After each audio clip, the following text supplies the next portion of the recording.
Hello, on a beautiful wintry day. Lots of snow today. I don't know if you can see it. With snowfall. See this? No. But don't worry, today Shakeyburns at Shakeyburns with Muffy and Commander James. We're not going anywhere cold and snowy. We're going to a nice summer day with Emily Dickinson, who is sometimes cool, sometimes not so cool, but then depends on what you like, I guess. Just personal. Well, let's say she's cool. And today we have a look at her poem, A Bird Came Down the Walk. So take the poem, open it, or if you have a normal text, then get it. Let's read it, let's listen to it with me. A bird came down the walk. He did not know I saw. He bit an angleworm in house and ate the fellow raw.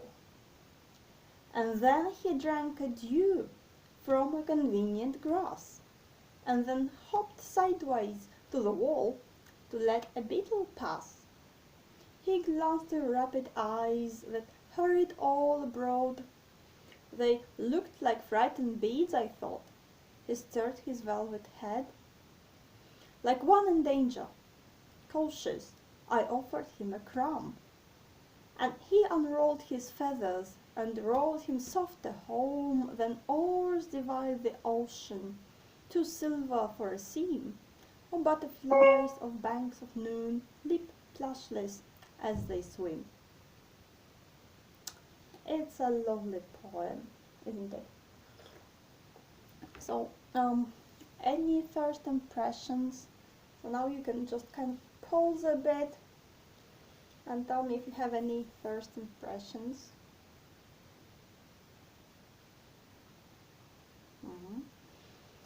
Okay, my first impression is it's a very visual poem. It's very lively. Every time you read it, reread it, reread it, reread it. Every time you read it, you can see it very clearly. You can see the picture, whole picture, not just the bits of it. And it's very important for a poem, for any kind of story, prose, poetry, doesn't matter, that when you read it, you can see it clearly. We have lots of clever abstract poems.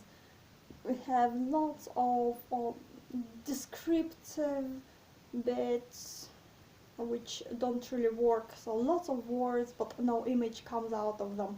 And here we have very few words. It's laconic. I like it. It's laconic. We use short words. I don't think we have anything more than like 2 syllables in here. 1, 2 syllables. Simple words. And we can see it. We can see it. That's why I really love it. And for some more reasons, and it's just a lovely poem. Yeah? Yes. I like it. You read it and you are transported to a summer day somewhere outside. I miss summer. Oh, I like winter too. Oh, I like winter too, but I love summer too. For a change. Okay. Well, and I want to say that you get the point of view of a little bird. I think it's very cool. So you don't just look at the bird, you become a bird in a way. What? Oh, that.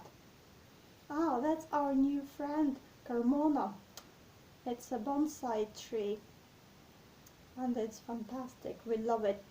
It was sitting on the windowsill, but it gets a bit cold for it, we think, so we thought it would sit at the table, on the table for a while. So Carmona is with us today, and it's like summertime. Flowers, greenery. Yeah, but back to the poem. So we have a poem about what? About a bird, about who observes the bird, Emily, or the narrator anyway. Maybe the bird is not the bird. Maybe the bird is something else, because you can always safely say that we have many levels of understanding of any given piece of text, poetry, prose. Yeah, I guess it's true. So let's have a look. A bird came down the walk. So we don't need to discuss the name of the poem, because it's just the first line. A bird came down the walk. Okay, do we know what kind of bird it is? Well, not yet. It doesn't say it's this bird or that bird, but we can guess. If we read all poem, we can say what kind of bird it is, and the character is shown very beautifully and clearly. He did not know I saw. That's lovely. But it's he. It should be it, shouldn't it? Well, wasn't it what I say? It's usually me who is pedantic. Well, I just thought it was a bit strange. Oh, don't worry, I think it's strange too. What do you think? Why is it a he and not it? What do you think? Oh, I know. Maybe that's because the narrator knows all about birds, and he or she, let's say it's a she because it's like Emily Dickinson speaking. So she is a bird watcher, and she knows exactly if it's a boy bird or a girl bird, because they look differently. So that tells us something about the narrator rather than the bird. So if she's so interested in birds, maybe she's not so much interested in people. So she would rather look at the birds, and she would know all about the birds, and she would spend her time out looking at the birds rather than with people. Oh, maybe. But again, what you see in it tells something about you. Why would you see this and not that? Well, good point. Maybe I don't like people much. Well, I like you. Well, I'm not really people. Oh, yeah, true. Oh, maybe he is, she means not just a bird, but a young man. Could be. This narrator, the woman, she's watching a young boy, and he doesn't know. So he doesn't know she can see him, so he acts naturally. It's very interesting. You know, the quantum physics, when someone observes an experiment, it affects it.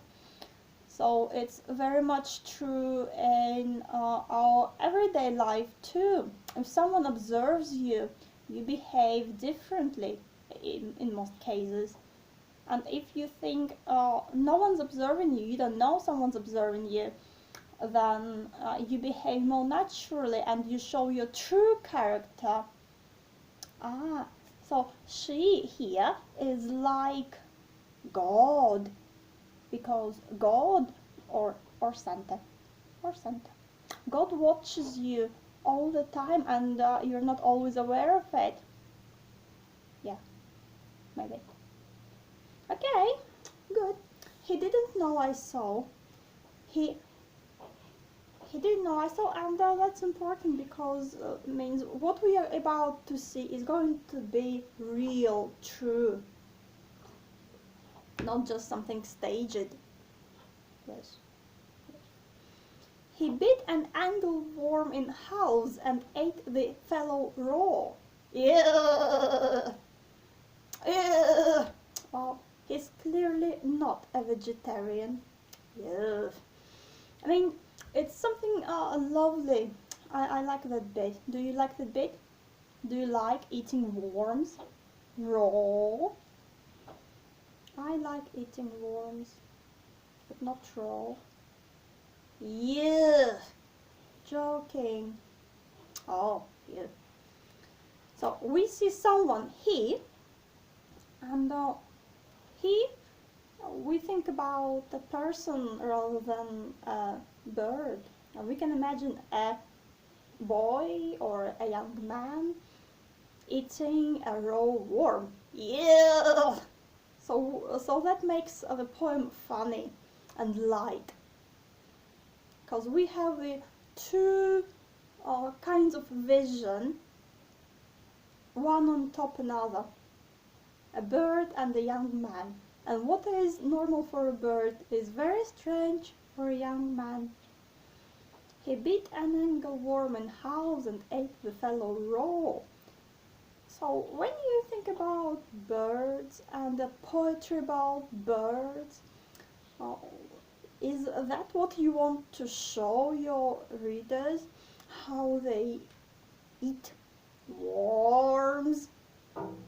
Well, no. If I think about a bird, I would tell about the plumage, blue plumage, Norwegian blue. Yeah, Norwegian blue. No, not Norwegian blue. Well, I would tell about the plumage, or how they sing, or how they fly. That's what we like to see, not how they eat worms. But here, again, the fellow doesn't know he's in a poem. The fellow doesn't know he's supposed to act majestic or poetic. He is what he is, and that is the real beauty. The way he beat an angleworm in house and ate the fellow raw. We have those details. So we can see that the narrator, let's just call the narrator Emily. She's not Emily Dickinson as the writer, but she is Emily as a character. So we have two, let's say, people in this poem. We have Emily and we have the bird, the girl and the boy, and she's just watching at the moment. Yeah, at the moment. So, where was I? I forgot what I was going to say. So he doesn't know he's in a poem, so he does all those normal silly things, and we have the details, so we know the narrator, Emily, watches very closely, and she knows what she's talking about. It's not just like if you say, a bird ate a worm.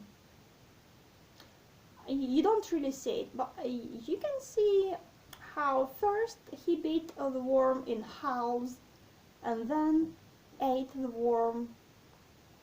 So maybe it's a small bird. Yeah, we know we kind of see it's a small bird.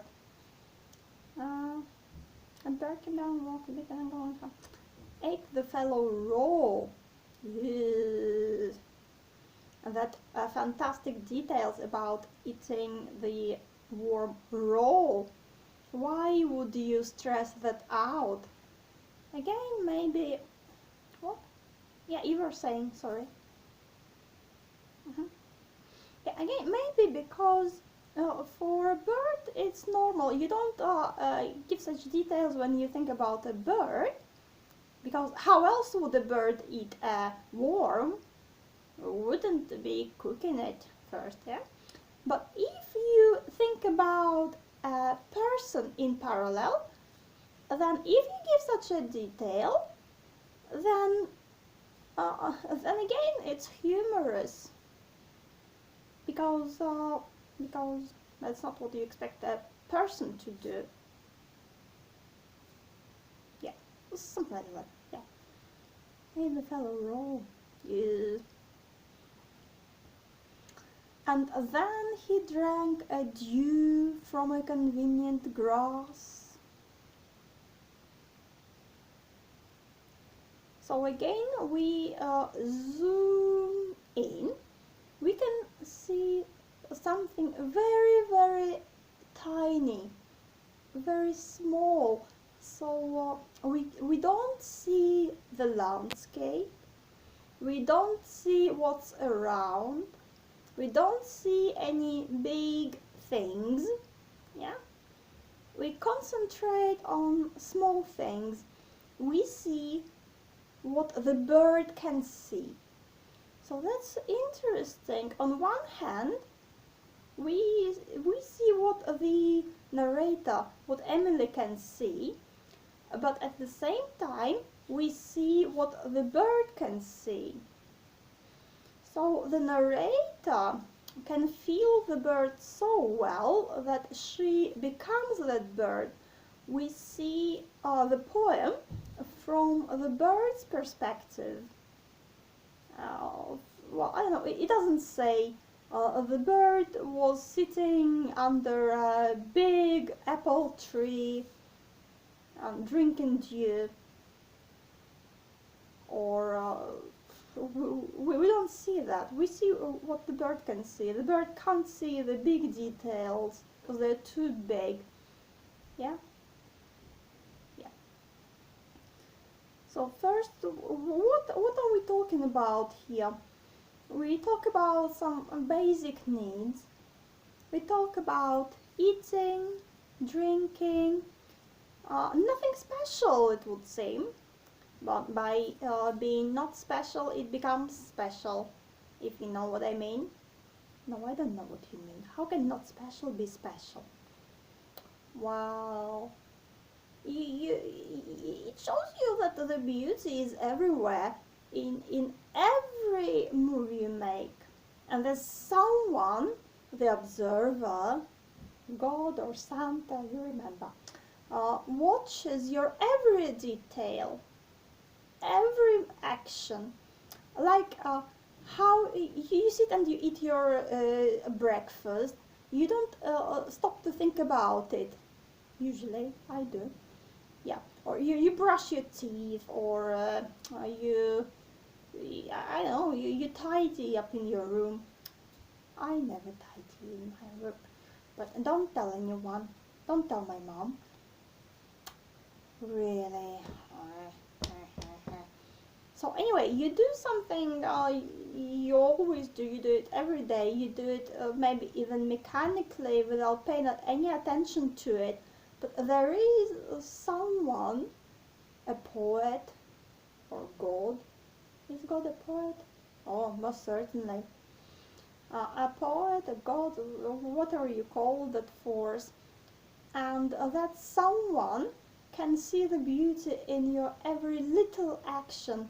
And the poem here wants to remind you about it.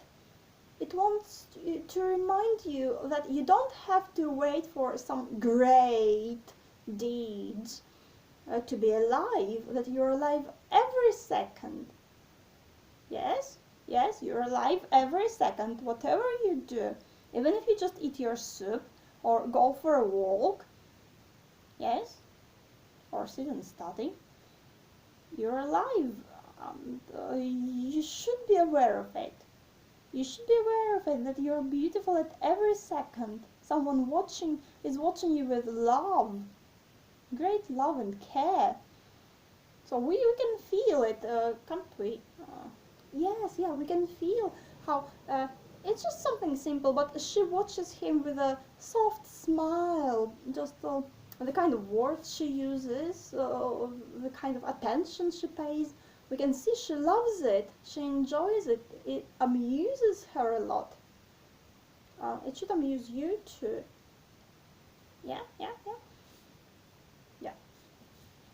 Then he drank a dew from a convenient grass, so we see the warm dew, a blade of grass, just something that is immediately next to the bird. You can see it's a little bird.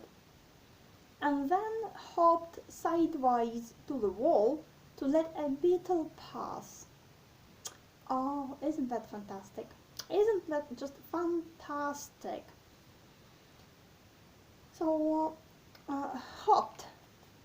That kind of narrows down what kind of bird he might be. Hopping birds are usually that's small birds, like a sparrow or a robin. Robins can hop. They can walk, they can hop. Did you know? Ah, I didn't. Well, now you know. You should pay more attention to wildlife. Ah, yeah, sure. You don't get much wildlife on a spaceship, you know. Ah, yeah, sorry, I forgot. Yeah, you always forget. Oh, sorry. Well, you should come to my place in the countryside, but not in winter, probably. Okay. Hopped sideways to the wall to let a beetle pass. So now we have society. Do? Yes. Because first you talk about a person, the bird, who is a he rather than it, so he is a person, going about his business, eating, drinking, and that's just what you do on your own. And then you introduce someone else, someone different, someone who's not a bird, and a beetle, and your reality expands dramatically, because when you have more than one, you have action, you have interaction, you have your character showing through, you know. And so at the same time this world of the poem expands, because now we have sidewise. So first we were looking at just one spot, the worm, the dew, the grass. We didn't see the details, just one point. And now it becomes a plane. Now we have the sidewise, and sidewise is an interesting, because usually we think in terms forward, backward, left, right. Sidewise is kind of sly or unusual, maybe. Hopping sideways. Interesting. So why would he hop sideways from the beetle? I thought birds were eating beetles. Well, not small birds, not big beetles. So it again, I guess it gives you this kind of perspective to show that he's a small bird. So even a beetle can frighten him. To let the beetle pass. Maybe he's just polite. Yeah, maybe he's polite, so he lets the beetle pass. No, I think he's afraid. He's afraid the beetle would bite him. So he's taken by surprise, so he has to hop sideways. Yeah. So that's, again, that's lovely. That shows you, oh, the great danger. What is it? It's a beetle! Again, that's humor, that's lightness of the poem.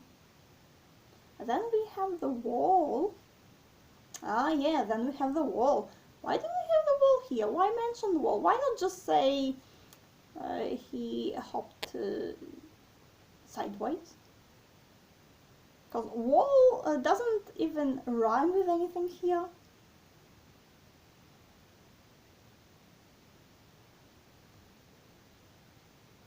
What? You waiting for me to tell you? I don't know. Well, I don't know either. Well, who knows? No one knows, but let's just make a suggestion, maybe. What's your suggestion, people?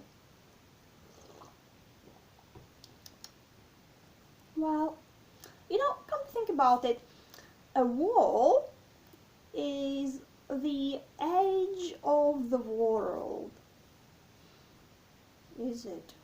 Well, as long as the bird is on the ground, and the bird is supposed to be flying happily, but if it's a bird on the ground, minding its groundy business, yeah, his, yeah, his groundy business, then the world is very limited for that bird. The bird looks very silly being on the ground rather than flying, and it looks it looks silly eating raw worms. It looks helpless because even a beetle can frighten him, and the world is limited because a little hop sideways, yeah, it's not a big hop because the bird is tiny, and hopping sideways like what, that much, and your world is over. That's the barrier, the wall, and there's nowhere else to go. Do you believe in flat earth? No, I believe in disc earth. Oh dear. He believes in disc world. Can you imagine that? I can't imagine that. But that's the kind of world we have here. A very limited, small, limited reality with a wall. Okay. And the wall is put there by someone else, not the bird. It's not a natural wall. It doesn't say hop to a tree, which would be very different. Yeah? Wow, yes, I guess so. And in the beginning, came down the walk. Again, a walk, a path is something human-made, I guess. Well, not necessarily maybe, but the wall, yeah, the wall tells the tale. To let the beetle pass. Okay. So it's a small reality, unlimited, silly. Okay, what's the next bit? Oh, and the beetle. We can see, and the beetle grows and becomes the size of an elephant.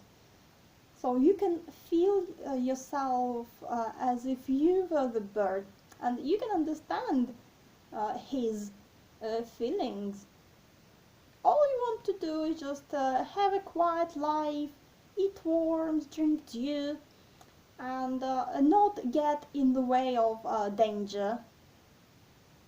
Maybe. Well, I mean, most people feel that way.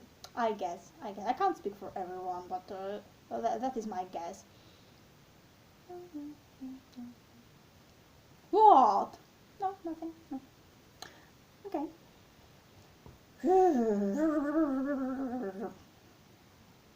And hop sideways to the wall to let a beetle pass. And it's musical. What? It's musical because when you read about the bird, it's all light, hopping, hop, hop, hop, quick,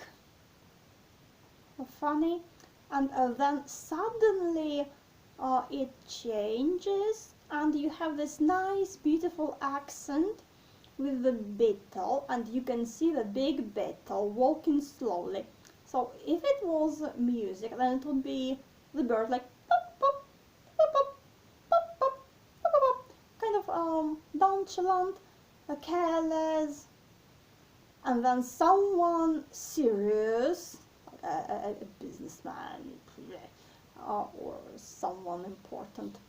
The beetle walks, and we know the beetles, big beetles. You can see a big black beetle.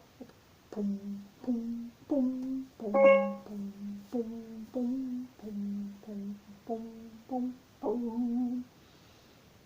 Your head. Or if it was a painting, then you would have all those bright light colors when you talk about the bird, and then you have something more grounded, the beetle, again black or brown. It's good because it makes it less monotonous. It makes it sparkle in different voices. Sparkle in different voices? Can you say that? Well, I can say whatever I like, really. Come on, James. Oh, whatever you say, Muffy. But yeah, I guess it's good because you say you kind of get different sensations, yeah, different melodies. He glanced with rapid eyes that hurried all abroad. They looked like frightened beads, I thought. Ah, that's crazy. So the first stanza, there's something rhyming, sow and row. Second stanza, something's rhyming, grass and pass. Now nothing's rhyming at all. Eyes, a broad thought head, and then drum, home. I'm not sure if it rhymes. So it goes all a bit crazy. Maybe I'm just not reading it properly, but you know a rhyme when you say it, don't you? It just doesn't feel like it's rhyming. And the third line is so long, or at least it looks long. But the first stanza is more or less even. The second is more or less even, though the third line is a bit longer. So it already loses its harmony. And now we have a stanza where nothing's rhyming and the line is too long. Why? Because she can't write properly. Yeah, maybe she just can't write properly. What's your idea? Is it just that Emily Dickinson can't write properly, can't make a beautiful poem?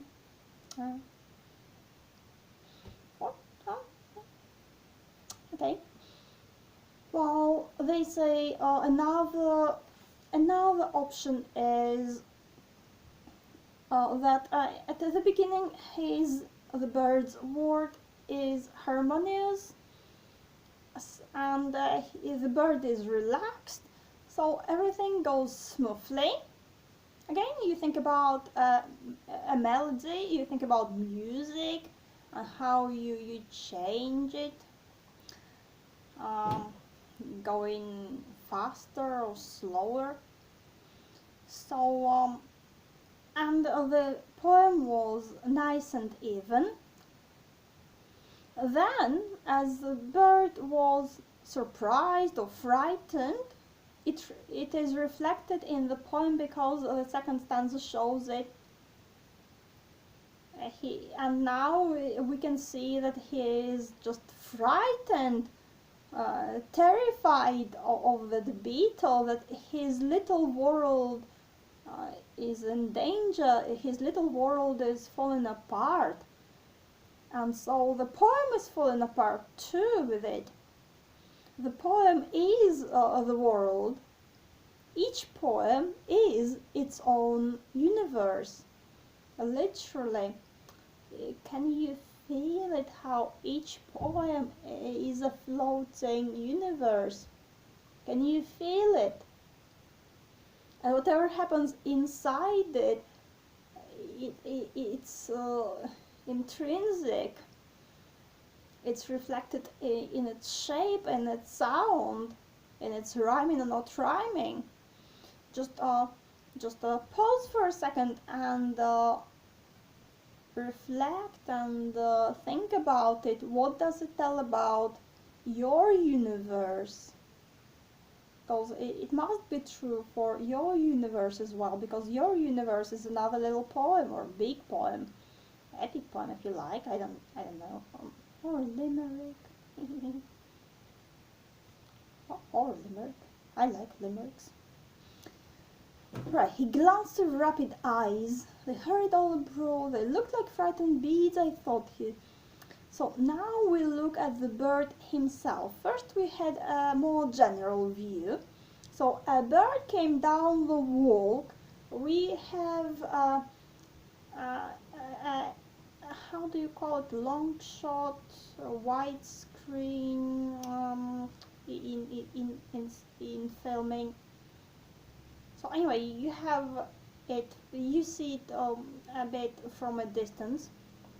And then we zoom in. Next frame, we zoom in and we look from the bird's perspective. We see all those little things around.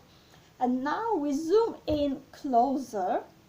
And now we don't look at it from the bird's perspective. We look at it from Emily's perspective, because obviously the bird can't see his own eyes. No one can see their own eyes. No. So here we need the observer to see. So the eyes are rapid and frightened and small beads. So again, that gives you an image of a small bird. So if we assume that a bird is an image of a man in general says like human, then a man on the ground in our reality, here, earthly reality, what is he? Minding his everyday business, getting frightened by dangerous beetles, and first of all, frightened, small, helpless, limited. Yeah, well, yeah, maybe. Okay, they looked like frightened beads, I thought. Ah, you know, I think it does rhyme. Maybe it's thought and abroad. But anyway, the pattern changes here. So still we have some kind of a disturbance in the story. You're not supposed to know such clever words. Well, I've been reading lots of books recently. Well, I don't know what to say. Good for you, I guess. Okay. So what?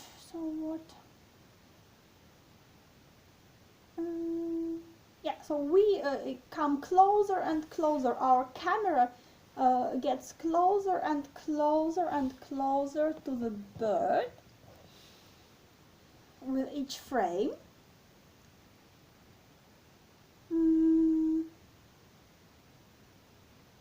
He stirred his velvet head like one in danger. And that is very important. Well, everything in poem is important. So he stirred his velvet head. And not only we can see that bird, but we can touch it with our attention. How do we know it feels like velvet? We wouldn't know unless we could touch it. So in a way we come even closer to that bird. We touch its head. Have you touched a bird's head ever in your life? As a matter of fact, yes, I have. And many times. More than once anyway. And yeah, it is kind of velvety, I guess it's true. So again, it tells us something about the narrator. The narrator? What does it tell us about the narrator? Well, it tells us about the narrator that again, she knows everything about birds. She knows not only if it's a boy bird or a girl bird, and she enjoys watching them closely, but also she knows how they feel, so she's had that experience of touching a bird's head, which is quite private maybe. Or if she's talking about people, then you can say the same about people. And again, he is silly, but his head is velvet, and velvet is nice to touch. It's good. It's lovely. It's soft. And was something else I was going to say. He stirred his velvet head.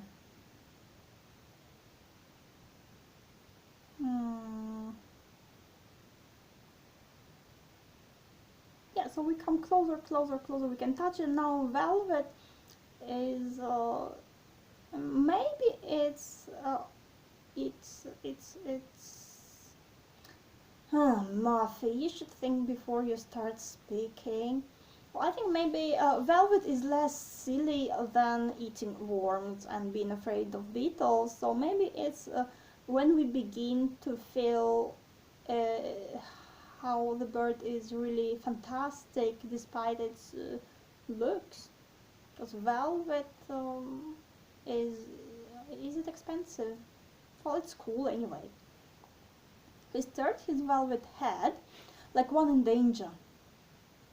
So yeah, we talked about it, how he feels in danger, he feels frightened. He's a little helpless bird. Or if we talk about people, that's how Emily sees people. She thinks that people are little frightened of everything, and they think they're in danger all the time. And then something interesting and crazy happens. We have the observer stopping being the observer and trying to break into story. You should never do it. Not a good idea. You just kill the story. When you observe, then you get it. If you try to interfere, you influence it, and in most cases you just kill it, because you do not belong there. You do not belong to the story you're observing. If you're not observing, then you're participating. You can't be both. You should make up your mind, really. So here we have a fatal decision. Cautious, I offered him a crumb. So in a sense, it's like, yeah, we just talked about it at Genome recently, about the kind of a messiah complex, and how it's a very bad idea. So she looks at him and she thinks, oh, he's, well, if we talk about people, then she thinks like, oh, he's just a normal person, he's not enlightened, he's afraid of everything in his life. And I, on the other hand, I'm so cool, I'm big, yeah, as big as a human is in relation to a little bird. I'm so cool, I'm so powerful, I'm so enlightened, I'm a great poet, I know all the secrets of life and the universe, and he's a poor little bastard, so I can help him, ha ha ha ha ha ha. And I offered him a crumb. That's, oh no, no, no, no. He's already had his dinner, and a good healthy dinner with worms, because you know some birds should never be offered crumbs because it just kills them. Some birds, oh, that was a big bird. Some birds only eat insects, and if you offer them bread, then they might eat it because they're a bit silly, they don't know what they're doing. But then they just die because of it. So maybe what she was trying to do, she thought she was cool and she was like a messiah for that bird. Oh, I'll save him, I'll help him.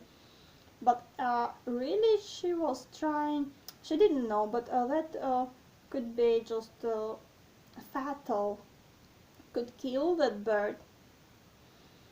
And then I offered him a crumb.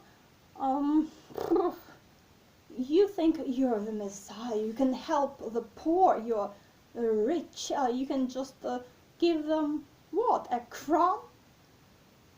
Is that how you help people if you really want to help? Oh, I'll give him a penny, he'll be happy with it, that's alright. Yeah, so she gives him nothing, but from her perspective it's nothing, just a crumb. What would she do with the crumb? It's literally nothing to her. But she thinks, oh, but for the bird it would be a lot. I'm so cool, I'm so generous.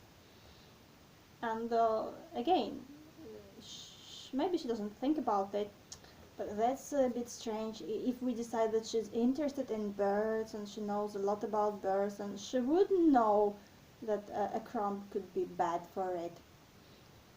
Yeah, so maybe it's a bird which can eat crumbs and she knows it. It doesn't really matter in that sense. What matters is she's going to offer him a tiny little single crumb, a crumb, yeah, not many, just one little crumb. And she thinks, oh, I'm so cool. I'm so much bigger and greater than the stupid little bird. Yeah. But he. Can you see what's going on here? We have this narrator who decided she was God, and we have that little bird who was silly and frightened, and just a little thing. But suddenly, that little birdie teaches this wannabe messiah a great lesson. Oh yeah, he does, doesn't he? A very good lesson too. Can you see it? Can you tell me what it is? Can you tell me what it is? Just pause for a moment, have a look at the story and tell me what is it? What is the lesson the bird teaches that silly woman? That silly cow of a poet? Oh, no, don't say that. It's not Emily, it's the narrator. Well, anyway, that silly cow of the narrator.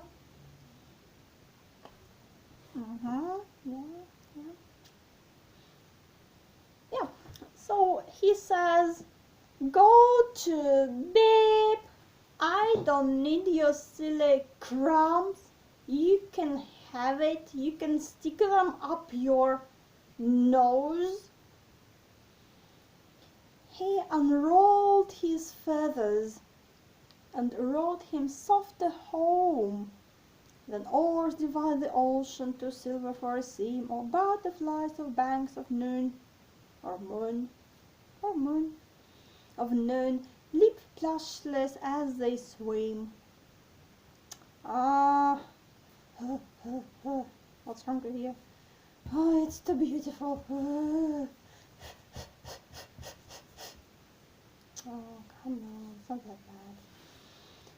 Right, so the bird says, you're stupid. If you think you're big and I'm small, if you think you're some kind of a messiah and you can save the universe and by offering a little crumb, then you're just an idiot. Emily, you're an idiot. Because look, I may look silly, I may be frightened just now. It's normal. It's not good, not bad. It's just how it is, how it happens. But really, I'm so much more. I'm so much more than you will ever be with your petty messiah complex. Yeah? So on one hand, it's a message to those who think they're so clever and better than other people. It shows you that other people can be much more than you. It's just you're not aware of it. And it's a message to those who think they're small and poor and need help. It tells you, no, you don't need anyone to give you some crumbs from their table. Have dignity, because you are much more than, well, not much more than they are, because again, that would be the same story, thinking that you're better than someone else. But you're no worse than them, at the very least. You have your own wings, and you can fly, and you can amaze them to no end.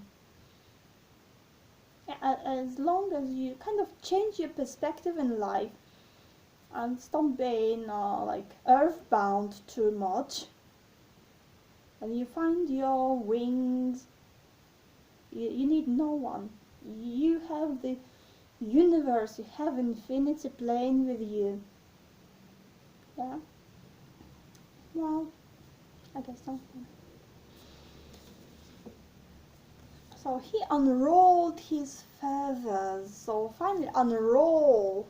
Something that was hidden now becomes unrolling. Now it's unrolling. Now it becomes obvious and big. And unrolled his feathers is like showing your true nature. Because a bird hopping on the ground, it's, well, it is a bird's nature, obviously. But what makes the bird a bird and different from not a bird is the ability to unroll its feathers and to fly. Unless you're a dodo, or unless you're one of those birds who prefer to live on the ground. Yeah. Well, yeah, but we talk in general. We don't always, there would be always some exceptions from the rule, of course, but we talk about the general rule. Okay, in that case. Phew. And now, as he unrolls, as he shows his true nature to that stupid observer who decided to stop being an observer and to interfere and thinking she's so cool. Now the poem reflects it too, because now it stops being specific, it stops being realistic, and now it becomes something airy-fairy and crazy, because we leave that dimension, yeah, the earthbound dimension which we understand, which Emily, the narrator, can see so clearly in every detail, and she's so proud of it. Yeah, she is proud, is she? Yeah, she's proud because she tells us all about it. I mean, she tells us all the details. So kind of look what I can see. I can notice this. I can notice that. Okay, but when the bird leaves the ground, it's something she cannot connect with. She can understand the bird when the bird is on the ground, because she's grounded too. So it all makes perfect sense to her, how he's eating, drinking, hopping sidewise. That's all understandable. Her little brain can cope with it. But when the bird, we are not talking about Emily the writer, we only talk about the narrator. I hope you understand the difference, yeah? No offense. Emily as the writer is cool and clever and amazing. That's why she was able to write that. But the narrator is stupid. She's a silly cow, okay? It's not the poet, it's a character. Very different. Yes, yeah. Okay, got it. It's very important because very often people get that mistake. They start thinking that the narrator in a story or in a poem is the same as the author. In most cases, it's just not true. In most cases, it's two completely different beings with completely different ideas, emotions, and what have you. Oh dear, okay? So the narrator was very stupid, but the author, Emily Dickinson, was very clever, so that's why she can show it in the poem. How once the bird takes off, the whole poem takes off too. So we have something crazy. Instead of specific, normal little details, as before, we have rolled him softer home than oars divide the ocean to silver for a seam, or butterflies of banks of moon. Noon. Moon.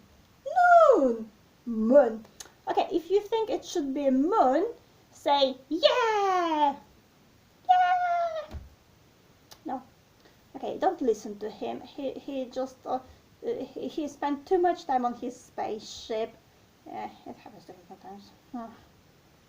Okay, anyway, we have suddenly some crazy abstract images. We have the ocean and butterflies leaping, and the bird is like a boat, and his feathers are like oars, and his flight is like a flight of a butterfly.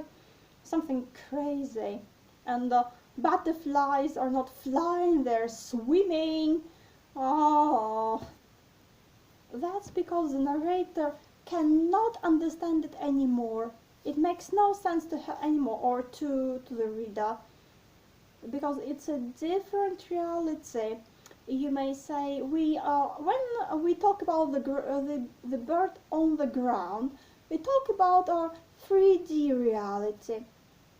Shouldn't I be talking about that? I'm an expert, not you. Since when? Since 5 minutes ago. No, I want to talk about it. Okay, how about I started, but you can continue. Okay, I'm waiting. Where was I? So when you start talking about the bird on the ground, you talk about 3D reality, which is languageable. You can describe it. You can understand it with your mind. Yeah, it makes sense. It's logical. It's understandable. Well, but okay, let me talk. But when the bird takes off, it's you taking off to infinity on your spaceship of spirit or will, whatever you prefer to call it. Some people don't like the word spirit, then you can say it's will as opposed to mind. Anyway, you move to a new dimension, and there you cannot language it. It's not, well, language is not made for anything other than 3D, and even in 3D it doesn't work too well because we are not entirely 3D people. Yeah, but when you move on to that other dimension, then language becomes futile completely. You can't reason it because it doesn't work from the point of reasoning. There are other frames of reference. You need another tool of perception to understand it. You need another tool of languaging to language it. You can't bring it back to 3D and to explain it to people here. It won't make any sense. Because, again, it's a different perspective, a different paradigm. So that is what happens in the poem. Suddenly we have the ocean. So the sky becomes the ocean. Suddenly we have a great big space. We were looking at something very closely, a little zooming in, and suddenly, pow! It opens up. The second the bird refuses to take that stupid crumb from that stupid observer, and just shows, really, I'm much more than you think I am.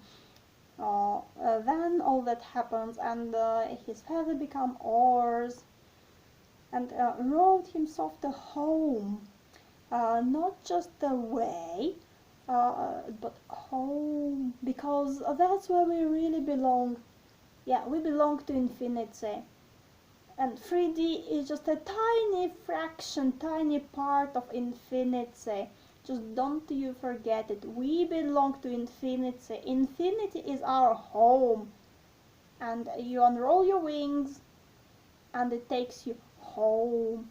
Home, sweet home. Ah, dear infinity, we sing to you, and you hear us, and you answer.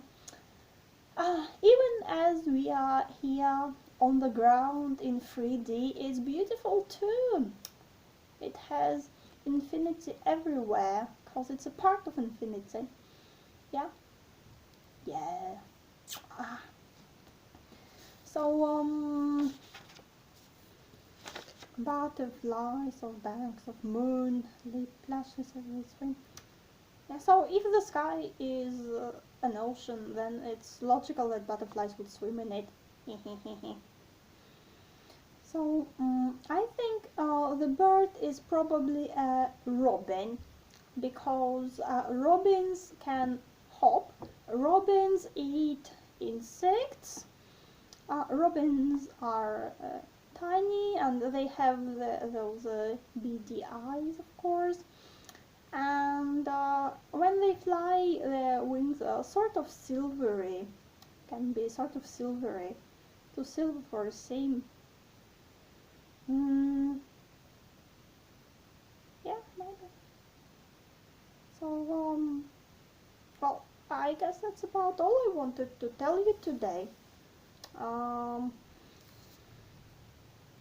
So on one hand, it's a normal story about someone just observing a normal bird and thinking to give it a crumb, but instead just frightening it so it flies away because it's too cautious.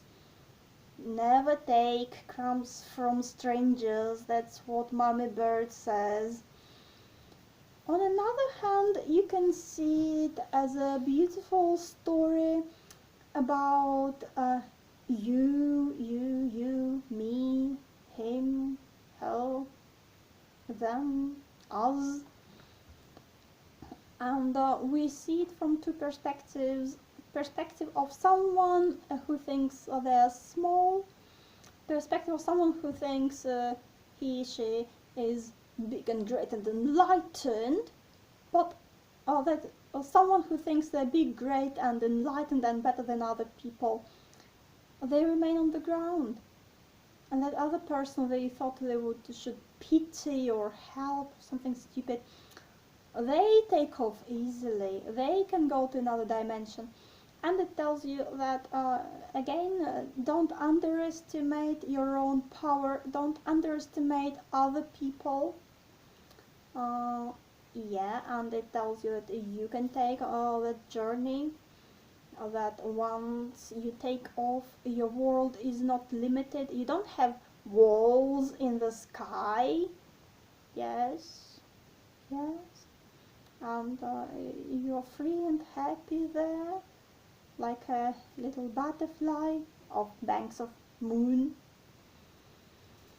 So, what a beautiful little poem. I really enjoyed it. Yeah, me too. And I think next time we'll have another look at another Emily Dickinson's poem. We'll see, we'll see. Well,